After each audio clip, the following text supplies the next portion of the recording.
मंजिरी माझ्या आयुष्यात नाही, ही सल घेऊन उसना आनंद आणून सण नाही साजरे करायचे मला. आता मी कुठे तोंड काळ करू तूच सांग ना. मागच्या दिवाळीत मधुरा माझ्या सोबत होती, पण आता नाहीये. इथे तुझ्या या घरात मधुरा माझ्या शेजारी बसली होती. आपण सगळे मिळून अंताक्षरी खेळलो होतो, पण आज मधुरा नाहीये. सत्यजित, तुझ्या आणि मंजिरी वहिनींच्या नात्यात तात्पुरता स्वल्पविराम आला असेल कदाचित, पण माझं काय? मधुराला आता जगातली कुठलीही शक्ती परत नाही आणू शकत. तरी सण साजरा करतोय ना.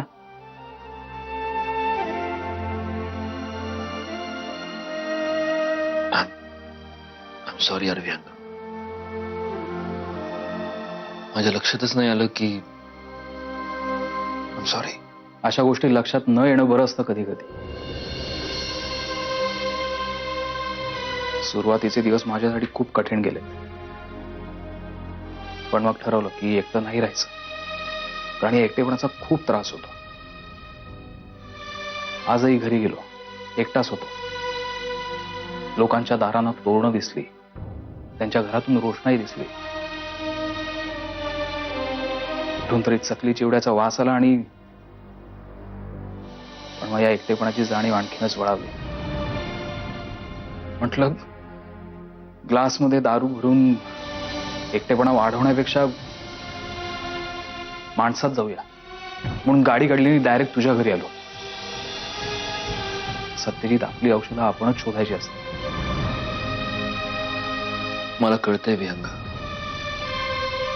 पण माझी जखम इतकी ताजी आणि इतकी भळभळतीये, इतक्या लवकर मी मुखवटा नाही बांधू शकत.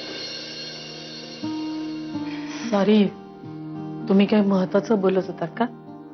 मावशी, आम्ही दिवसभर महत्वाचं बिन महत्वाचं बोलतच असतो. तू बोल ना.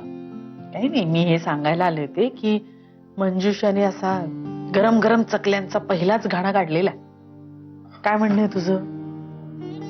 मी चॉकलेट टेस्ट करून येतो. असं काय महत्वाचं बोलायचं आहे? विहंगाला जवळजवळ पिटाळलंच असतं बाहेर.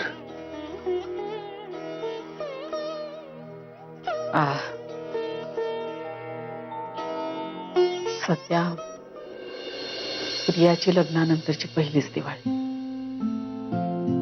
तिचं लग्न आपण लावून दिलं, सुहासरावांना आपण जावई मानतो, त्यामुळे पहिल्या दिवाळ सणाला जावयांना बोलवतात घरी.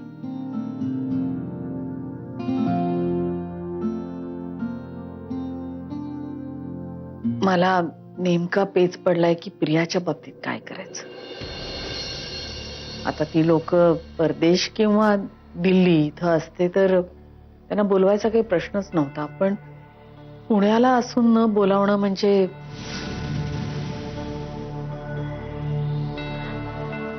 शोभत नाही हा मुद्दा आहेच, पण त्याहीपेक्षा महत्वाचं म्हणजे सुहासरावांच्या मनात नसती शंका उभी राहायला नको. सध्या तर सगळाच तेरी भी चुप आणि मेरी भी चुप असा मामला सुरू आहे. तशी मी सकाळी बोलले प्रियाशी फोनवर, तर सरनाईकांच्या घरातून तरी सुहासरावांना अजून कोणाचा फोन आलेला नाहीये. याचा अर्थ ती लोक त्यांचा शब्द पाळतायत. मग निदान आपण तरी सगळं आलबेल असल्याचं दाखवायला नको का? म्हणजे निदान तसं अवसान तरी आणायला नको का? त्यातही गुंता असा आहे की प्रियाला दिवाळ सणाला घरी बोलवलं हे जर मंजिरीला कळलं तर तिला. सत्य, मला काही कळतच नाहीये रे.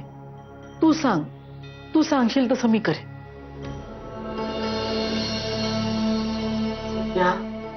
काय विचारते मी? मी काय सांगू आहे, कारण दिवाळीला मीच नसणार आहे घरात फारसा. म्हणजे भरपूर कामं आहेत. कदाचित मला काही दिवसांसाठी बाहेरही जावं लागेल. कारण कसं आहे, इतके दिवस मी काहीच लक्ष देत नव्हतो ऑफिसकडे, त्यामुळे विहंगवर इतकं लोड पडलंय नाही, पण आता मला माझ्या बाह्या सरसवायलाच हव्यात. छान. म्हणजे या दिवाळीच्या 4 दिवसातच तू बाहेर सरसावून बसणार कामाला? अरे सणाच्या दिवशी तरी घरी थांब सत्या. आई, दिवस इथे एक एक मिनिट मोलाचा आहे. मावशी असल्या अमेझिंग चकल्या बघा. मला एक सांग, ऑफिसमध्ये अशी कुठली कामं अडली आहेत रे की सणाच्या दिवशी पण सत्या घरात नाही थांबू शकत? काम अगं आई, त्याला काय विचारतेस तू? तो हेच म्हणणार की मी करतो, मी सांभाळतो. हा आणि मला तेच तर नकोय. झालं, खूप आराम केला. आणि राहिला प्रश्न प्रियाचा, तर तू निर्णय घे. आय मीन, त्यांना दिवाळ सणाला बोलवायचं की नाही ते तू ठरव. आणि मंजिरीने या गोष्टीचं काय वाटून घ्यायचं किंवा काय नाही वाटून घ्यायचं हे मंजिरीला ठरवते. अरे पण सत्या तू. आई प्लीज, मला असे प्रश्न विचारू नकोस ज्यांची उत्तरं माझ्याकडे नाहीत. तुम्हाला तुमची खूप कामं असतील, सजावटीची, फराळाची. मला पण माझी कामं आहेत. नंतर बोलू.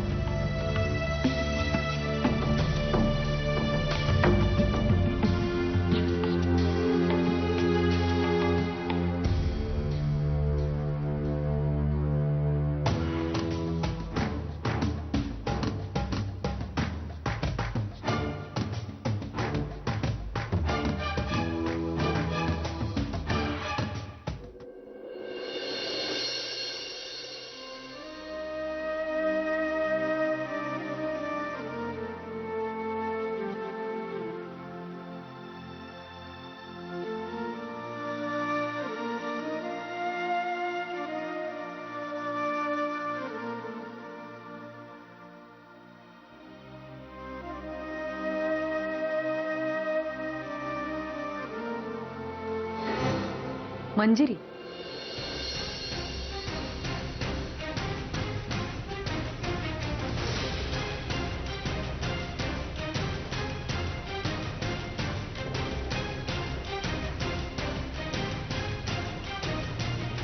काय पाहतेस अशी? हं? नाही, काय नाही. ओळखीच्या गुणा शोधत असशील तर आपण अनोळखी होते एकमेकांसाठी. म्हणजे तू माझ्यासारखीच आहे, मीच आहे. अजिबात नाही, अजिबात नाही. मी ती मंजिरी आहे जिला तू तुझ्या सत्यजितकडे सोडून निघून आली. खूप वेगळा होता आपण. त्यांच्याकडे माझं आता काही उरलेही नाहीये. आठवणी आहेत ना, आयुष्यभर पुरतील एवढ्या आठवणी. आणि खोटं काय बोलतेस मंजिरी? तुझ्याकडे सुद्धा असतीलच की. आहेत ना. कसं आहे, 2 माणसं काही काळासाठी एकत्र राहिली ना की त्यांच्यात आपोआप आठवणी तयार होतात. त्यात जगावेगळं असं काहीच नाहीये. पण त्यांच्यासोबत घालवलेले कितीतरी क्षण जगावेगळेच होते. आणि त्यांनी केलेला विश्वासघात सुद्धा. चूक प्रत्येकाकडून होते मंजिरी, पण या एका चुकीसाठी तू तुझं सगळं सुख उधळून लावणार आहे? ठीक आहे, इतर गुणासमोर तू नको कबूल करू, पण निदान माझ्यासमोर तरी कबूल कर.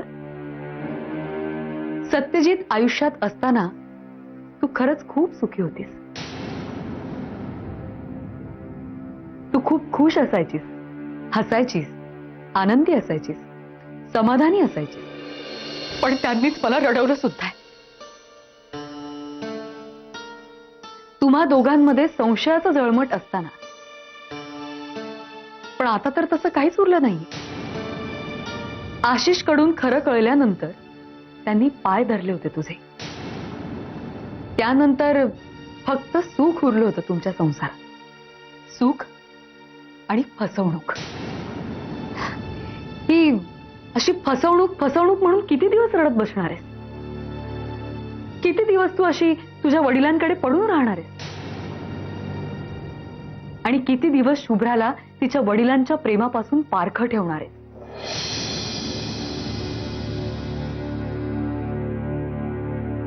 वेळ आली की त्या सगळ्या प्रश्नांची उत्तरं मिळतील माझी मलाच. वेळ आली म्हणता म्हणता वेळ निघून जाते मंजिरी. प्रकाशाचा सण आहे हा. अंधाराकडे पाठ करून एकदा प्रकाशाची बाजू नीट बघ,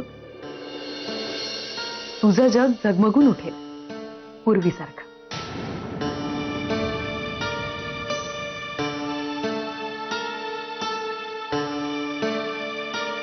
मंजिरी, अगं उठलीस का ग?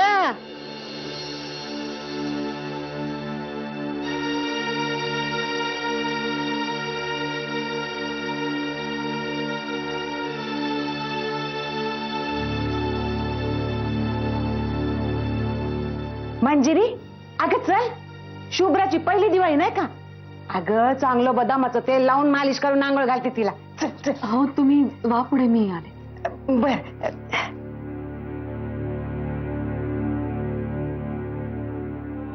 चला चला चला, तेलाचं मालिश करायचं. या लवकर, चला चला लवकर चला.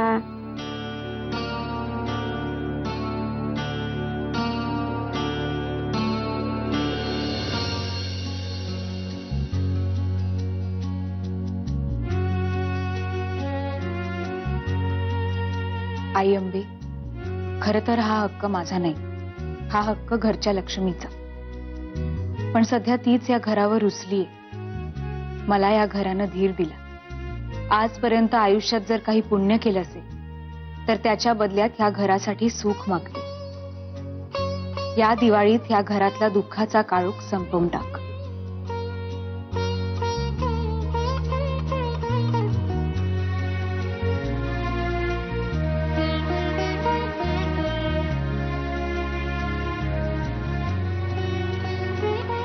आजी, अक्षात कुणाची बाय माझी ते.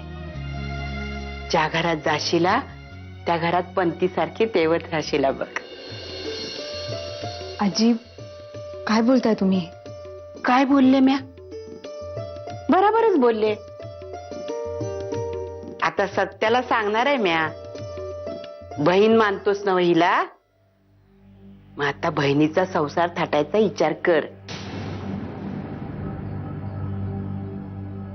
आजी प्लीज, आता ते सगळं शक्य नाहीये. का शक्य नाही ग?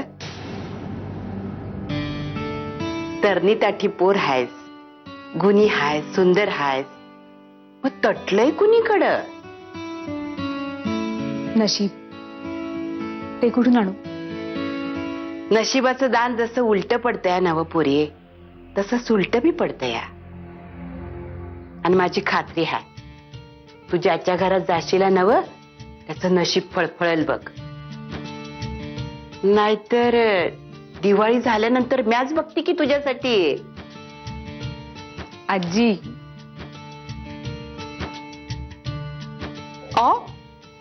लाजणं बी जमतंय की तुला.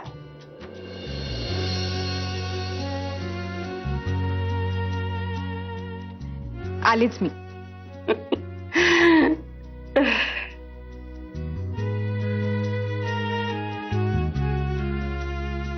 आई आंबे, माझ्या लेकरांनी सुखी ठेव, एवढंच मागणं आहे बघ माझं तुझ्याकडे.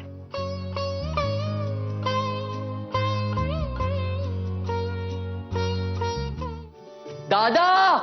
गौरांग, काय आरडाओरडा चाललाय सकाळी सकाळी?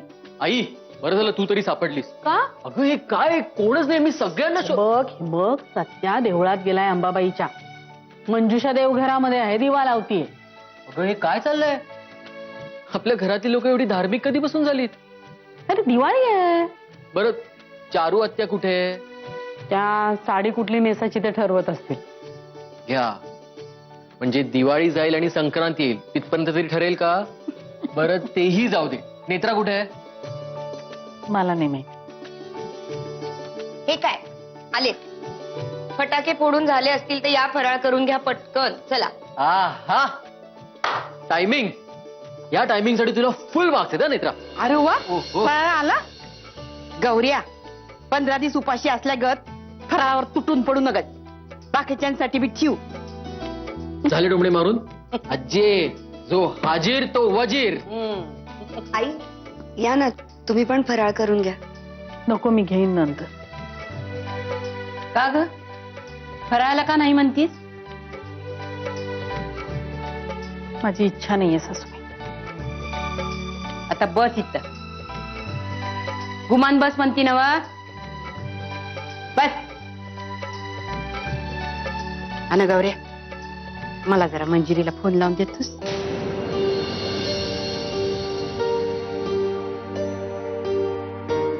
सासूबाई, नाही, मी काय म्हणते, सत्या बाहेर गेला ना देवळात, त्याला परत येऊ दे, आपण त्याच्याशी बोलूया आणि मग ठरवूया ना. तो कशा पाई? त्याला काय विचारायचं? त्याची मला परवानगी हवी. शानीच आहेस. चल फोन लाव.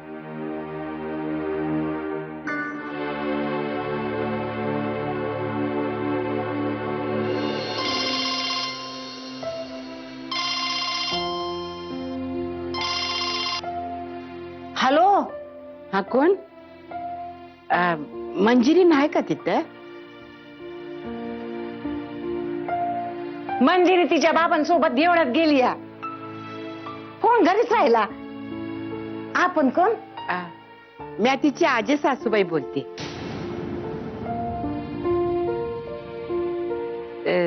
ती आली की तिला फोन करायला सांगा मला. वय वय, सांगन की.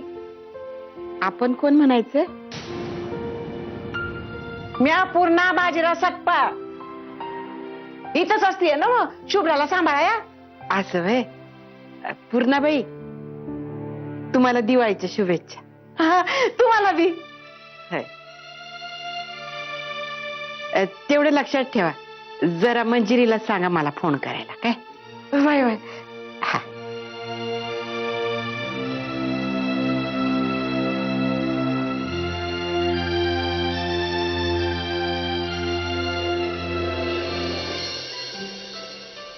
आलं का?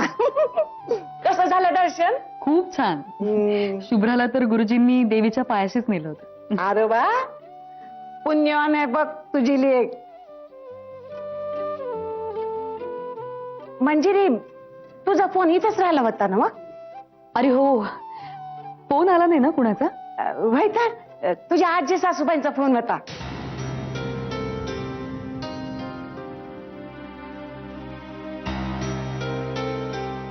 आजींचा फोन आला होता का? वय वय, नंतर फोन कर बरं त्यांना. हो बर. असतात कुठे त्या? त्या इथंच असतात, कोल्हापुरात असतात. कोल्हापुरात? अगं, आणि यापुढे त्यांचा फोन आला तर मंजिरीला निरोप द्यायची काही गरज नाही. बाबा आहो तुम्ही? बस बस बस. सणासुदीचं निमित्त करून जवळीक साधायचा प्रयत्न खूप झाले आता. अहो बाबा, पण त्या बस, पुरे पुरे. विषय संपला.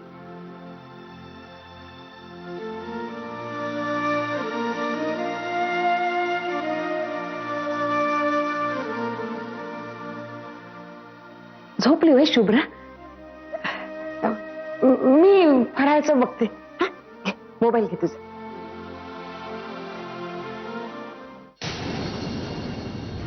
What happen? ओ सिद्धपुरुष अजय खोपकर, व्हॉट हॅपन? तुमचा खास परममित्र इथं असताना तुम्ही असे दुःखी, उदास पाहत नाही हो आम्हाला. काय फायदा झाला तुमच्या फ्रेंडशिपचा मला? बायकोचा पत्ता अजून नाही लागलाय, तो नाहीच लागलाय. मला वाटलं होतं कोल्हापुरात एवढं वजन असेल तुमचं. एका बाईचा पत्ता शोधणं तुमच्यासाठी काही कठीण काम नाहीये. बघा आता तुम्हीच बघा सिद्धपुरुष. तांबडे बाबांचं एक संत वचन आहे, एक वेळ गवताच्या गंजीतून सुई सापडेल, पण स्वतःच्या मर्जीनं घर सोडून गेलेली बाई सापडत नाही. आता आमच्या मिसेसचं बघा ना. आमच्या मिसेस आम्हाला सोडून गेल्या, आमच्या समोर आम्हाला सोडून गेल्या. आमच्या मिसेस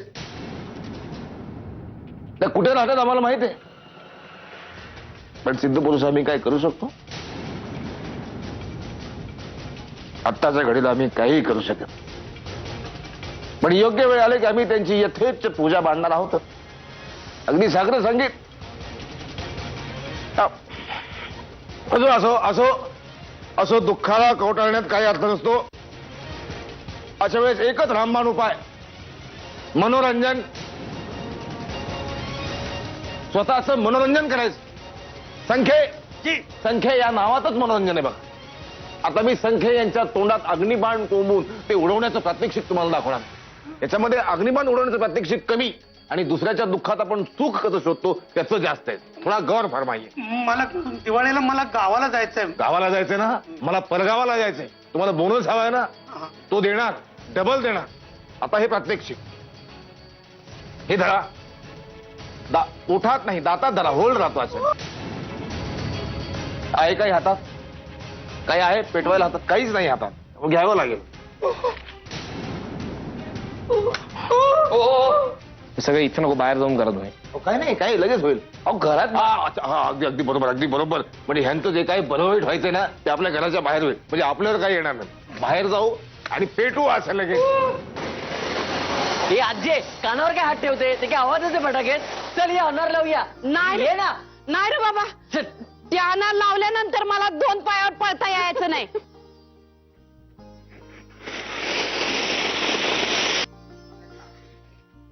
अरे हळू. ए चल भुईचक्र लावूया. नको रे, 2 जीवांची येते, वाकायला लावू नको तिला. हा बरं मीच लावतो.